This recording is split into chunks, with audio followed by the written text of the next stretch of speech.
In March of 2006, at the Cheltenham horse races, a photographer's lens settled on the Duchess of Cornwall and caught something pinned to her coat.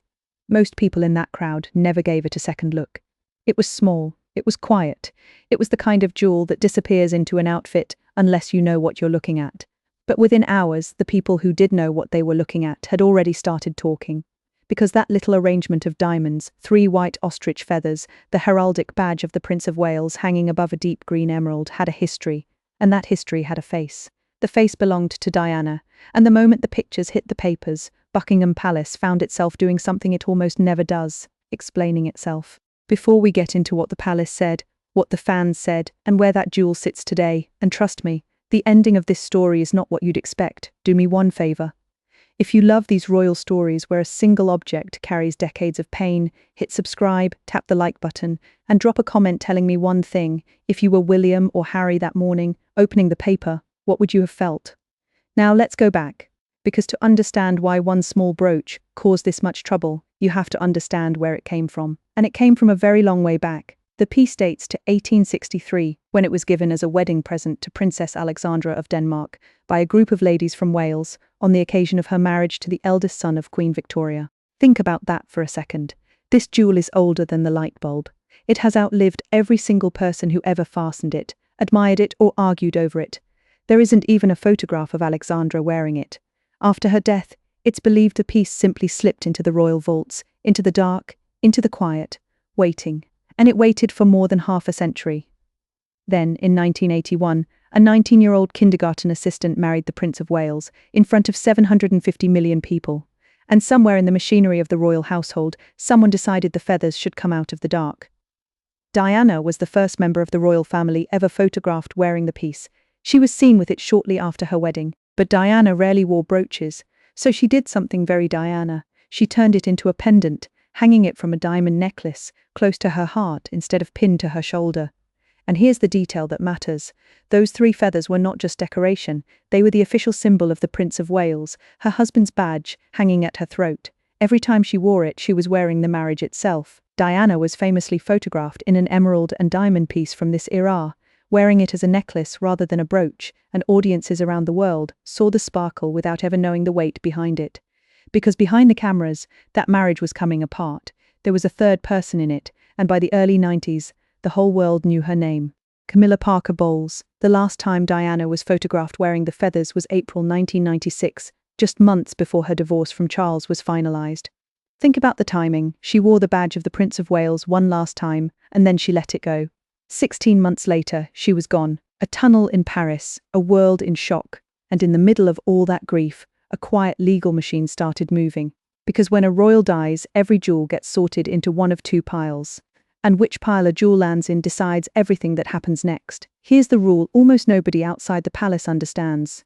Most of the jewelry royal women wear doesn't belong to them at all. It belongs to the crown, to the institution, held in trust, passed from hand to hand like the keys to a house nobody owns. At formal occasions, Diana normally wore jewelry lent to her by the Queen, who owned more than 300 items. Loaned, not given, and loans get called back. The clearest example is the tiara Diana loved most, the lover's note made for Queen Mary in 1913-19 hanging pearls under diamond bows. Queen Mary left it to Elizabeth II, who loaned it to Diana during the marriage. Diana wore it constantly, even though the heavy design reportedly gave her persistent headaches. She wore it through pain, and the moment the divorce was finalized, the tiara went back to the Queen. That's the system. The institution giveth, and the institution taketh away. The Queen sat at the center of that system like a bank manager who never explains her decisions. Jewels went out on her signature. Jewels came back on her command. But Diana also had a second pile, her personal collection. Pieces she bought, pieces gifted directly to her, pieces that were legally, unambiguously hers. And what she did with that pile might be the most heartbreaking paragraph she ever wrote. In her will, Diana asked that all her jewelry go to her sons, writing that she wanted their future wives to one day have it or use it, and leaving the exact division of the pieces to their discretion. Read that again. A woman in her mid-30s, writing instructions for daughters-in-law who didn't exist yet, for weddings she somehow sensed she might not live to see. She was planning love for her boys from beyond the grave. Hold on to that thought, because it's the key to everything that happens next. So now the stage is set. It's 2005. Charles marries Camilla, Out of respect for Diana's memory, Camilla declines to use the title Princess of Wales, going by Duchess of Cornwall instead, a title left empty like a chair nobody sits in. The public is watching her every move, every dress, every gesture, looking for one thing, a sign of disrespect. And in March 2006 at Cheltenham, there it is, pinned to her coat. The feathers. Diana's feathers. The piece hadn't been seen in public since Diana's final outing with it a decade earlier. 10 years in the vault. And its first appearance back in daylight was on the shoulder of the woman Diana had once called the third person in her marriage. The reaction was instant and it was brutal. Royal watchers criticised her sharply for wearing a jewel associated with Diana, given how openly Diana had spoken about the pain caused by her husband's relationship with Camilla. Commentators piled on. Fans called the choice tacky and appalling, arguing the piece should have gone to William and Harry instead. And then something remarkable happened. The palace blinked. Buckingham Palace, the institution that survives by never explaining, never apologising, never engaging, issued a statement after Camilla was pictured with the piece at the races. The official line was that she wore it while presenting the Queen Mother Cup, and since the piece had once belonged to the Queen Mother, she felt the choice was fitting. Notice what that statement does. It doesn't mention Diana. Not once. It builds a bridge straight over her, connecting Camilla to the Queen Mother as if the woman in between had never existed. Some people found that graceful, others found it chilling, because you don't issue a statement about a brooch unless you know exactly whose ghost is standing next to it. Now here's where the story splits into two questions, and you need both. Question 1, was Camilla allowed to wear it? Legally, yes. The piece was never Diana's personal property. It was part of the royal collection passed down through generations, which is exactly why William and Harry didn't inherit it, and why any woman in the royal household could technically wear it. The defenders had the paperwork on their side. But question 2 is the one that kept the fire burning. Just because you can, does it mean you should?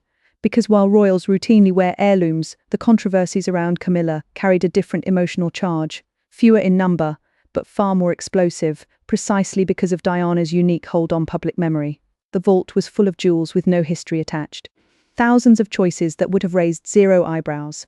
And yet, again and again, the pieces that surfaced were the ones Diana had touched, because Cheltenham wasn't the end. It was the beginning of a pattern.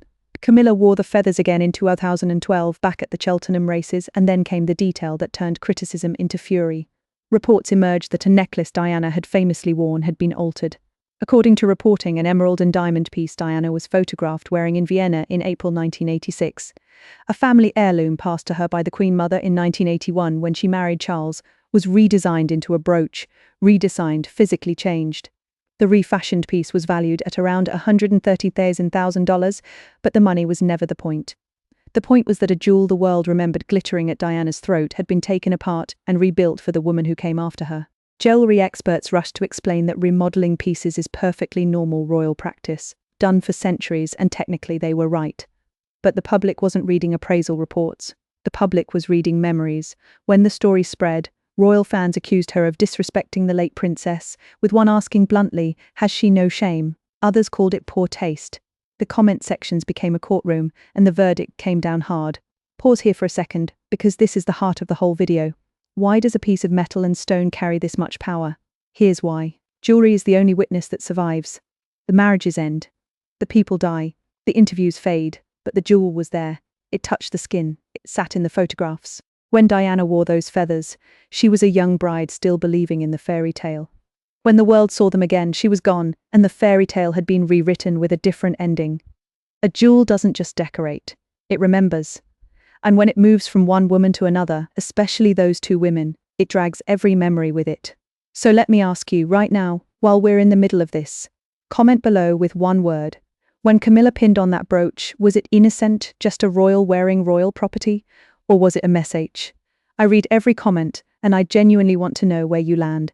Because here's the twist most videos about this story never tell you. While the world was arguing about the crown's jewels, Diana's actual jewels, the personal pile, the pieces she truly owned, were quietly doing exactly what she asked them to do.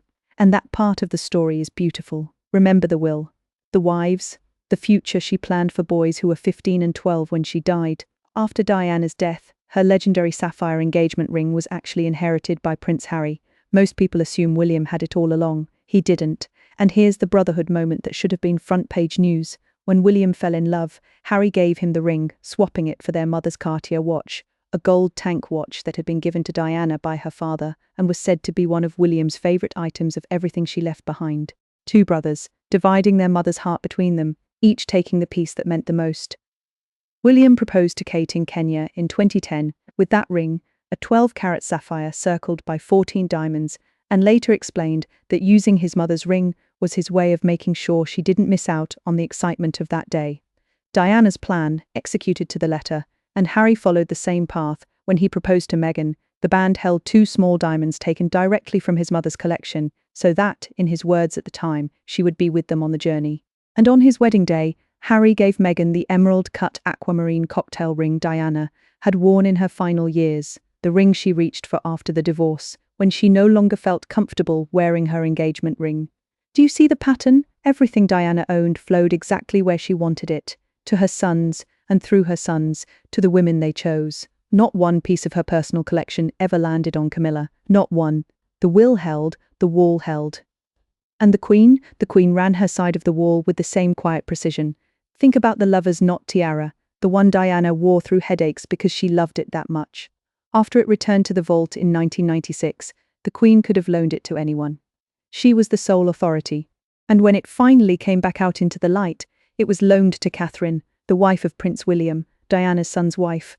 Kate debuted it at a diplomatic reception at Buckingham Palace, and she has since worn it on at least 10 more occasions, including state banquets. It has become her signature crown, just as it was Diana's, in all those years, through all those state dinners. That tiara never once appeared on Camilla's head. Now, no palace memo ever explained why. We don't know what conversations happened behind those doors, and anyone who claims to quote them is inventing things. But we can read the record, and the record shows a straight, unbroken line. Diana's most beloved tiara skipped an entire generation and landed on the next woman to hold Diana's title. In a family that communicates through objects instead of words, that is about as loud as silence gets, which brings us to the ending, and I promise you, it's the part nobody saw coming, because it's not an explosion, it's a handover. November 2022, the Queen has died just 2 months earlier. Charles is king, Camilla is queen consort, and during the state visit of South Africa's president, Kate, the new Princess of Wales, steps out to greet him, wearing a brooch pinned to a plum-coloured coat. 3 diamond feathers, a cabochon emerald drop. The piece that began in 1863, that Diana wore as a pendant, that Camilla wore through a storm of criticism, now passed to Kate. It stands as one of the only royal heirlooms worn by both Diana and Camilla, and it now belongs to Kate's keeping. Think about what that moment really was. The jewel that had been a battlefield became a baton. It moved, the way it has always moved, to the next Princess of Wales the title Diana carried. The title Camilla refused to touch. The title Kate now holds. One royal jewellery expert noted that these pieces seemed to pass to each Princess of Wales in turn, the office, not the woman. The feathers outlived the feud. They will outlive Kate too. Someday they'll sit on a woman who hasn't been born yet, and she'll be told, or maybe she won't, about the 3 women who wore them before her and what it cost each one. So what's the truth at the bottom of this story? It's this. The royal family settled the war over Diana's memory without ever admitting there was a war. The crown's jewels went where the crown decided. Diana's own jewels went where Diana decided. Camilla got the vault, the cold, catalogued, institutional pile. William and Harry got their mother. Kate wears Diana's ring, Diana's tiara, Diana's watch's twin story on her wrist. Meghan carried Diana's diamonds down the aisle, and every time Camilla reached for a piece the public associated with Diana, the backlash reminded her that some things can be borrowed, altered, and pinned to a coat, but they can never actually be taken, because the public decided, a long time ago, who those jewels really belong to, and no palace statement has ever changed their minds. Here's my final question for you, and I want you to really sit with it before you answer in the comments. The palace says the jewels belong to the institution. Diana's will says her jewels belong to her sons' wives. The public says they belong to Diana's memory, forever. Who's right? Type institution, sons, or Diana in the comments. And if this story moved you even a little, subscribe and turn on notifications, because next time I'm telling you the story of the tiara Diana refused to wear at her own wedding, and why that single decision still echoes through the family today. Thanks for watching. I'll see you in the next one.